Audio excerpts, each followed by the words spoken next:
In the rubble and ruin of Kalbarri, Scott Morrison witnessed firsthand the effect of Tropical Cyclone Seroja. Very sorry for the terrible loss.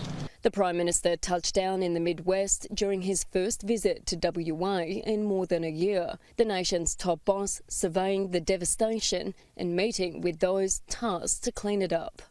Clean-up started though. It has. You guys haven't been mucking around. Wow. The Australian Defence Force has arrived in Kalbarri to help the army of volunteers remove debris from the streets. Helpers praised by the Prime Minister. They themselves have had their homes and their businesses destroyed, but there they are supporting once again, as we've seen on so many occasions, supporting their fellow Australians, even though they themselves have suffered considerable loss. Service which could continue for months. Power remains cut off for large parts of the region and might not be restored for weeks, including in Kalbarri, where asbestos has now become a major safety concern. But asbestos is being handled promptly. We're getting that glue material to spray over it to keep it in situ. It's going to have a pigment on it so that people know that it's an issue, and we'll get onto that as quickly as we can. The widespread scale of destruction is immense. Calls for help have been received across an area spanning 35,000 square kilometres. In Kalbarri alone, 875 buildings have received some sort of damage. 32 were totally destroyed.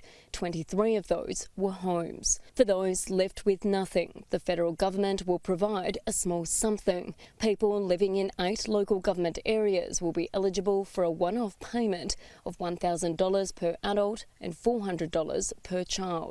When you walk out of a building like this and you don't have food, you don't have clothing, you've got kids, you need money. You need to buy food and shelter. So that's that kind of very short-term assistance. There is also income support for businesses that have lost because of the interruption of their work or their businesses, and that goes on for 13 weeks.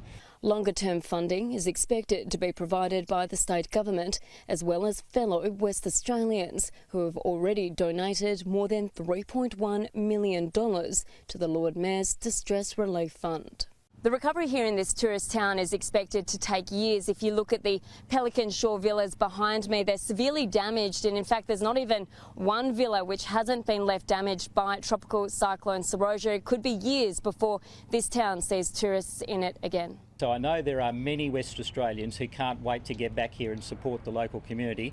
That cannot happen just yet. We can't let tourists into the town, but there will be a time when that's possible. For Kalbarri, there is hope for the future. Locals know West Australians will revisit the popular holiday spot, but for now, the focus is on the huge rebuild of this little town. Emily Evans, Sky News, Kalbarri.